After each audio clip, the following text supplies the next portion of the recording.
She smiled, leaned closer, and whispered, "You're old enough to know what I mean." And just like that, everything changed. The first time I saw her, it was one of those ordinary afternoons that suddenly feel like the beginning of something extraordinary. The cafe was quiet, the kind of place where the sunlight drifts lazily through tall windows and dust motes dance in the golden beams. I was sitting at a corner table, nursing a lukewarm coffee and pretending to read, when she walked in. She moved with an elegance that immediately made me pause. Not the kind of elegance you notice in magazines or on movie screens. It was quiet, effortless.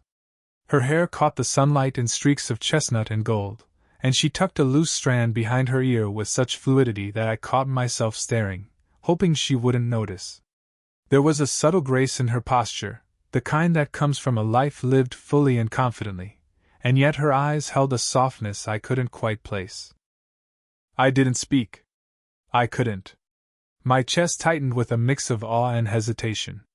The cafe smelled of coffee beans, warm bread, and faint traces of vanilla from the pastries. I remember noticing the faint scent of her perfume as she passed by, a hint of something floral, subtle but unforgettable. She ordered her drink with a calm composure, her voice low and smooth, and for a moment, I caught the sound of laughter behind the counter that mirrored something warm inside her. When our eyes met, it was brief, but it lingered. There was no immediate recognition, no dramatic spark, just a quiet, almost imperceptible pull, like gravity whispering that our orbits had shifted. She gave a faint smile, just enough to be noticed, but not enough to break the mystery. My mind raced, imagining what kind of life she led, what stories her eyes could tell.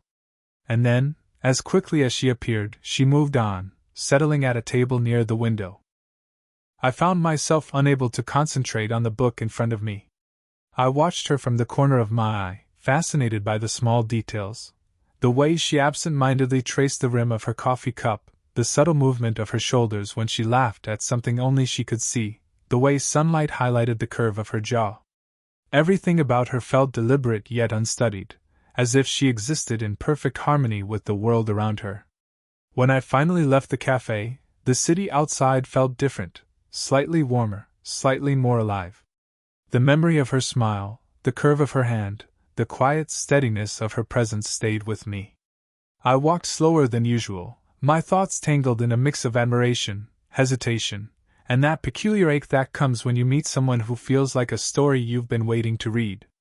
That encounter didn't promise love, or even friendship, but it planted the seed of curiosity, and perhaps something more. Something I wasn't ready to name yet. After that first encounter, I couldn't stop thinking about her.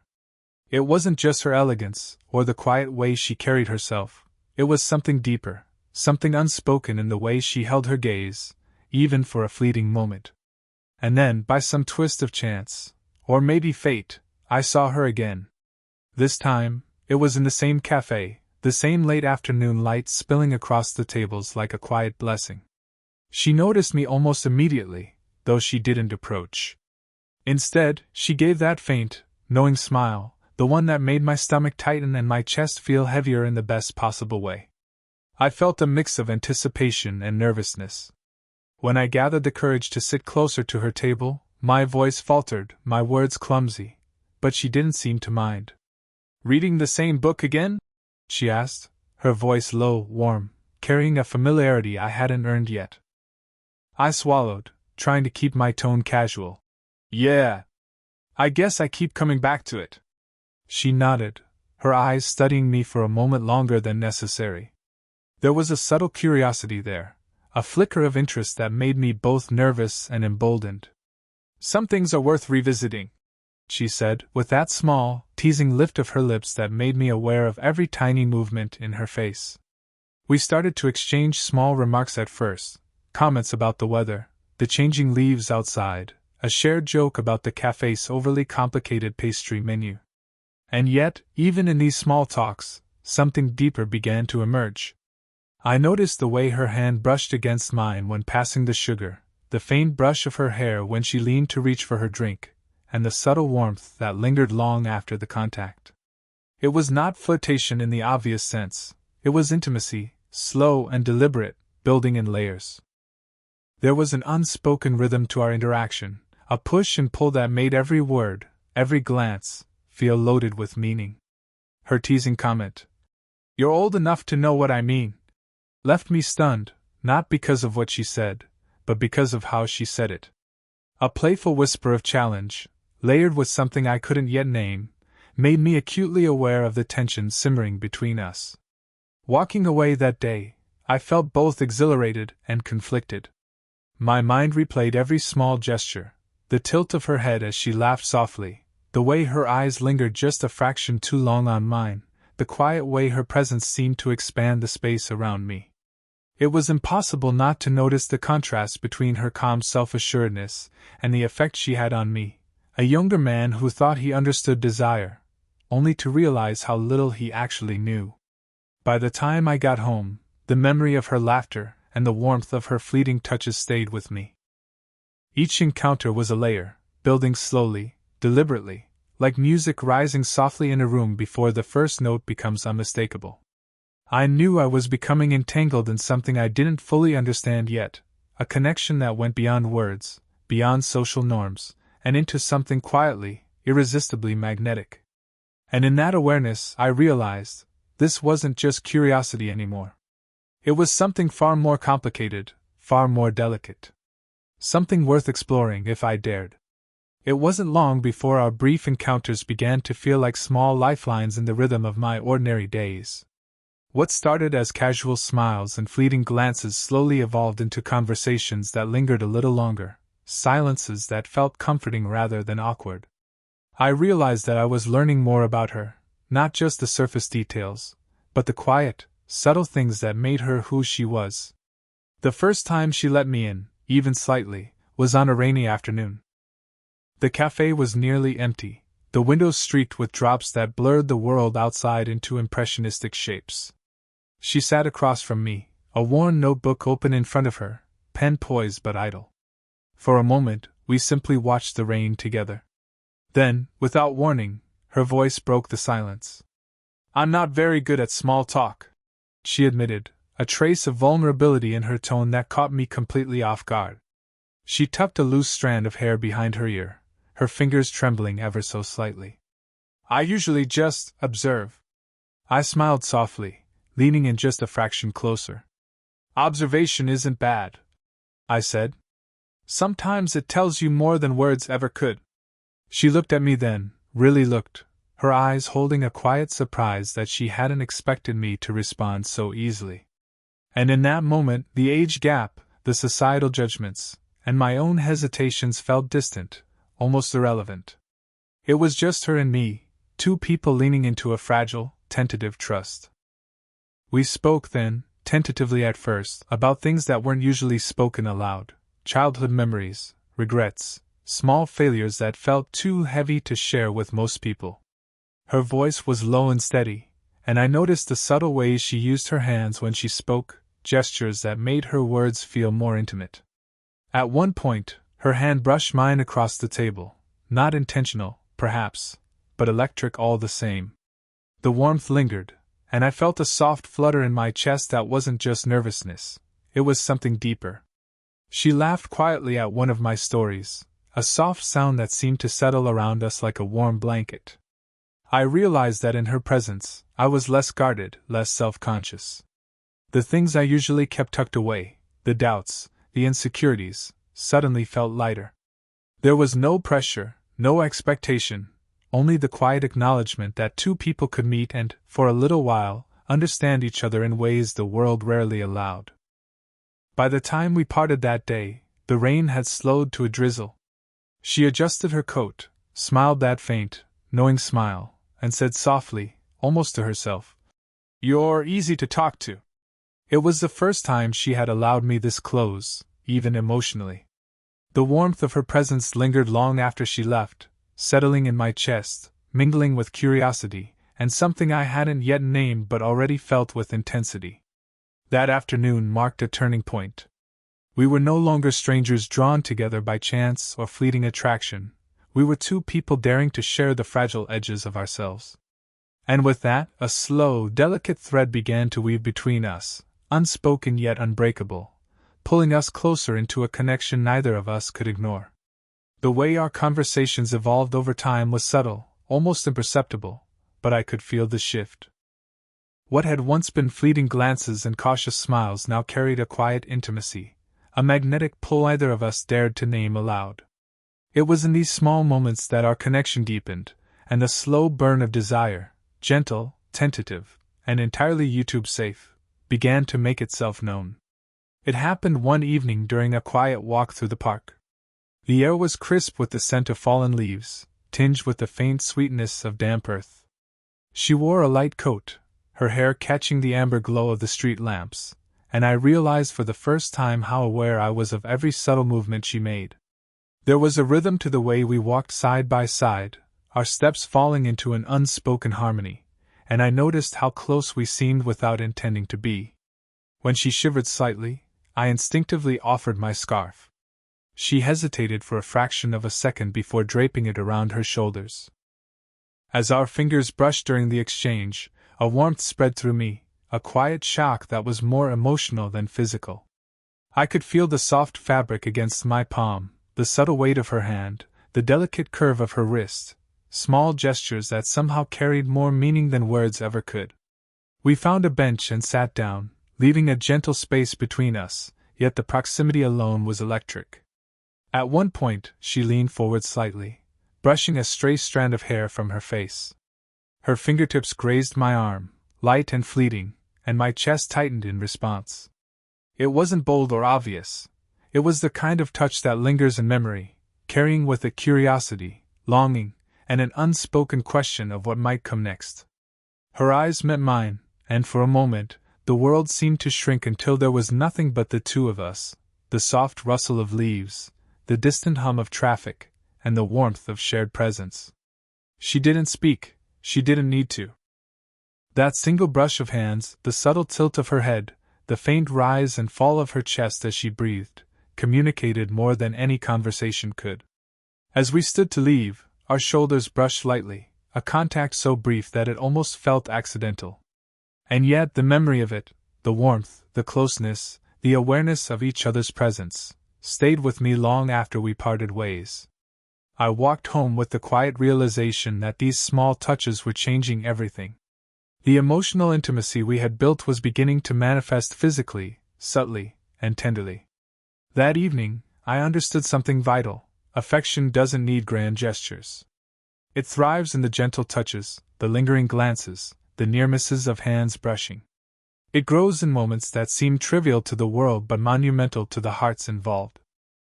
And with each encounter, each shared smile, each fleeting brush of skin, the slow-burn tension between us grew, quiet, steady, and impossible to ignore. By the time I reached my apartment, the memory of her hand against mine made my chest ache in a way that was entirely new, entirely consuming. And I realized, the connection we were building was no longer just emotional, it was physical in its subtlety, tender in its restraint, and entirely magnetic. Just as the quiet warmth of our connection began to feel natural, a shadow of doubt crept in, subtle, yet heavy enough to make my chest tighten. The moments of closeness, the gentle brushes of hands, the lingering glances, all of it began to feel precarious, as though one wrong move could shatter the fragile rhythm we had built.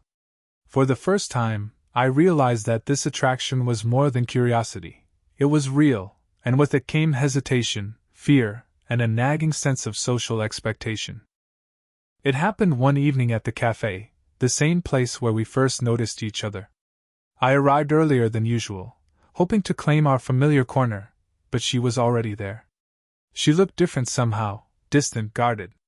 The easy warmth we had shared was replaced by a subtle tension, an unspoken barrier between us. Her eyes met mine briefly, but instead of the familiar spark, there was a shadow of worry, almost regret. We tried to talk, but the conversation faltered. I stumbled over words, suddenly hyper-aware of the age difference, of the world outside our little bubble that might judge us harshly. She mentioned a social obligation, an event she had to attend, people who wouldn't understand the simplicity of our connection.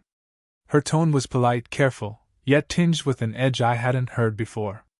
And I felt the sharp ache of distance growing where closeness had once flourished. The sensory details only amplified the tension. The cafe felt colder, the sunlight through the windows dimmer, and the smell of coffee and pastries somehow sharper, more intrusive. Even the simple brush of her hand as she adjusted her scarf, which normally would have sent a comforting warmth through me, now left me feeling hollow, as if we were circling each other without finding common ground. Inside, I wrestled with frustration and desire. I wanted to reach out, to close the gap between us, but something, hesitation, fear, social consciousness, held me back. And I could see it mirrored in her own movements, the subtle stiffening of her shoulders, the slight avoidance of my gaze, the careful placement of her hands on the table. She was guarding herself, and by extension, both of us, from a vulnerability that could be messy, complicated, and potentially painful. As we parted that evening, the tension lingered. The brush of our hands, fleeting and almost accidental, felt loaded with unspoken questions. Can we? Should we? What if this is too much? My chest ached with longing and uncertainty, a mixture of frustration and desire that left me restless for hours afterward. But even in that hesitation, there was clarity. I realized that the depth of our connection, emotional, intellectual, and yes, subtle physical, was worth navigating the discomfort, worth confronting the uncertainty. The age gap, the societal judgments, the fear of vulnerability, all of it mattered less than the pull between us, a magnetic tension that demanded honesty and courage. That night, I knew one thing with certainty: before we could move forward, before we could explore the warmth and closeness we both craved, we had to confront these doubts.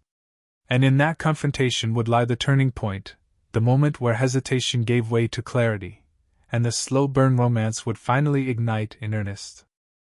The tension between us had been simmering for weeks, gentle, persistent, impossible to ignore. Each encounter left me longing for more, a lingering glance, the subtle warmth of her hand near mine, the quiet moments where words weren't necessary. And yet, the weight of hesitation, of societal expectation, and of our own doubts pressed heavily on both of us.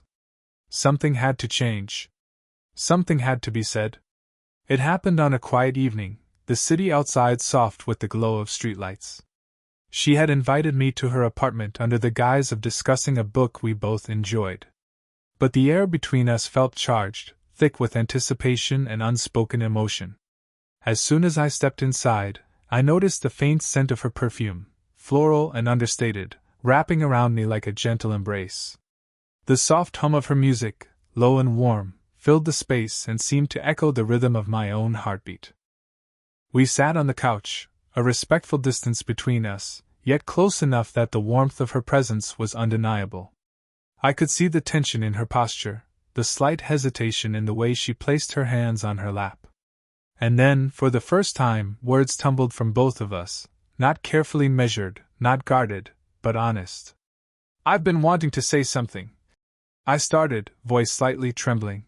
"But I didn't know how. I think about you a lot. More than I probably should. And it's not just admiration, it's..." My hands moved instinctively, brushing against the edge of hers on the couch, careful but intentional. "It's more than that." Her eyes softened, searching mine, and I felt a flicker of relief mixed with anticipation. She reached out slowly, her fingers lightly resting against the back of my hand. "I've felt it too," she said, voice low and deliberate. "The tension, the pull between us. I've tried to ignore it, tried to rationalize it, but I can't. Not anymore." The room seemed to shrink until it was just the two of us, the warmth of our bodies, the subtle brush of fingers, the quiet comfort of shared vulnerability. There was no rush, no urgency, only the gentle unfolding of something we had both been afraid to name. When she leaned closer, our shoulders touching lightly, the contact was electric yet tender, grounding and safe at the same time. Her hand found mine fully, fingers entwining naturally. I could feel the steady warmth of her palm, the subtle pressure of her thumb tracing gentle circles, a silent reassurance that this was mutual, wanted, and real.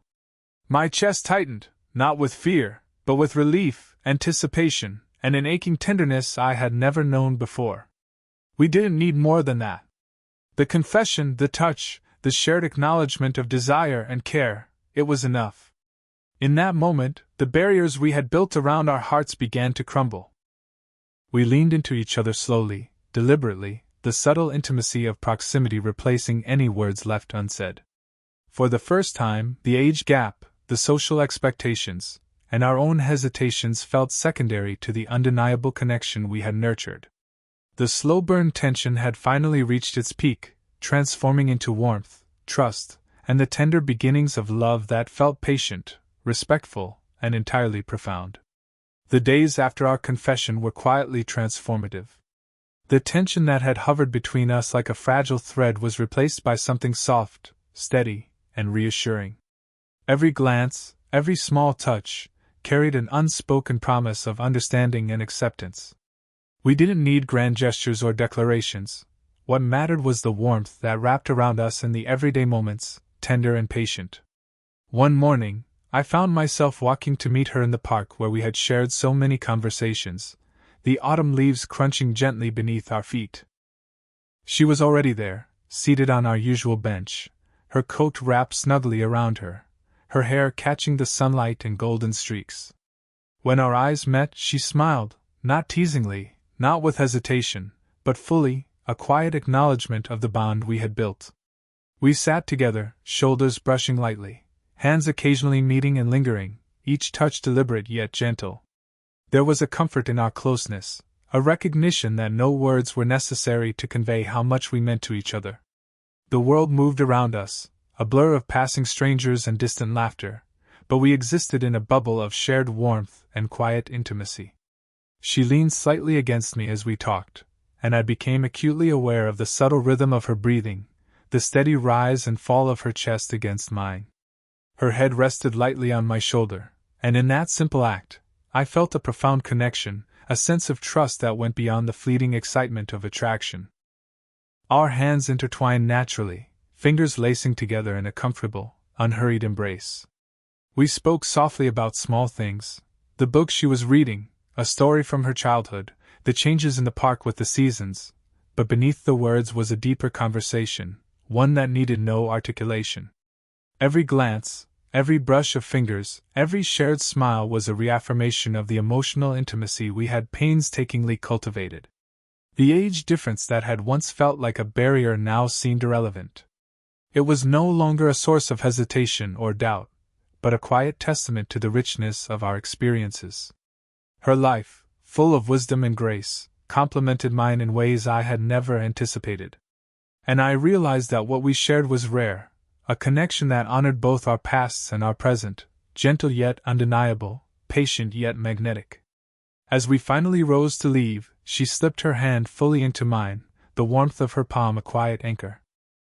We walked slowly through the park, speaking less and feeling more, allowing the unspoken language of closeness to guide us. Every step, every touch, every shared glance was a celebration of the journey we had taken together, from curiosity, to vulnerability, to emotional confession, to tender physical intimacy. When we paused under the golden light of a late afternoon, I could see it in her eyes, the same warmth, trust, and quiet joy I felt in my own heart. We didn't need to rush into anything more. The slow, deliberate unfolding of our connection had already given us everything that mattered. In that serene, ordinary moment, love existed simply, fully, and beautifully, patient, respectful, and enduring. The story of us had reached its gentle resolution, two hearts, once separated by hesitation and social expectation, now walking together, intertwined, warm, and wholly present in each other's world.